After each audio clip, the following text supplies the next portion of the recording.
Eternal के शेयरों में गिरावट का सिलसिला थमने का नाम ही नहीं ले रहा। कंपनी के शेयर में आज यानी कि 26 फरवरी को लगातार 8वें दिन गिरावट देखने को मिली है। ये गिरावट पिछले 4 सालों में सबसे लंबी गिरावट मानी जा रही है। आज शुरुआती कारोबार के दौरान शेयर में हल्की बढ़त तो नजर आई, शेयर थोड़ा रिकवर हुआ, हालांकि फिर थोड़ी ही देर बाद शेयर औंधे मुंह गिर गया। ये गिरावट एक बड़ी ब्लॉक डील की वजह से सामने आई है। ब्लॉक डील के दौरान इटर्नल के करीब 9.7 करोड़ शेयरों का लेन देन हुआ। ये कंपनी की टोटल इक्विटी का लगभग 1% हिस्सा है। ये लेन देन 247.75 रुपए प्रति शेयर के एवरेज भाव पर हुआ, जिससे टोटल ट्रांजैक्शन वैल्यू करीब 2403 करोड़ रही। हालांकि इस ब्लॉक डील में खरीदार और विक्रेता कौन थे, इसकी अब तक कोई भी ऑफिशियल जानकारी सामने नहीं आई है। आपको बता दें, इटर्नल फूड डिलीवरी और क्विक कॉमर्स कंपनी जोमैटो की पेरेंट कंपनी है।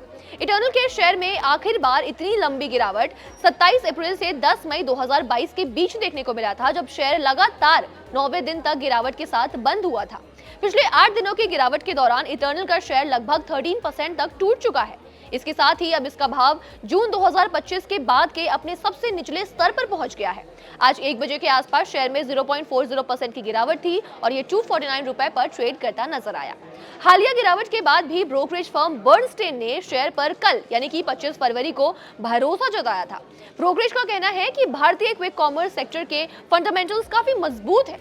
ब्रोकरेज ने इटर्नल के शेयरों पर अपनी आउट परफॉर्म की रेटिंग को बरकरार रखा है और इसी के साथ टारगेट प्राइस 370 रुपए का दिया है। हालांकि ब्रोकरेज ने आगे ये भी कहा है कि आने वाली कुछ तिमाहियों में एआई से जुड़ी खबरों के कारण शेयरों में अनस्टेबिलिटी यानी कहे अस्थिरता का माहौल देखा जा सकता है। इटर्नल के शेयर को कवर करने वाले 23 एनालिस्ट में से 30 ने इस शेयर को बाय की रेटिंग दी है, वहीं बाकी 3 ने इस शेयर के लिए सेल की सलाह दी है। आपको बता दें, शेयर बाजार में ब्लॉक डील में दो पक्षों के बीच एक ही लेन देन में अलग अलग ट्रेडिंग विंडो पर बड़ी मात्रा में शेयरों की खरीद या फिर बिक्री शामिल होती है। ये सौदे आमतौर से म्यूचुअल फंड, बीमा कंपनी, विदेशी निवेशकों और संस्थागत निवेशकों द्वारा किए जाते हैं।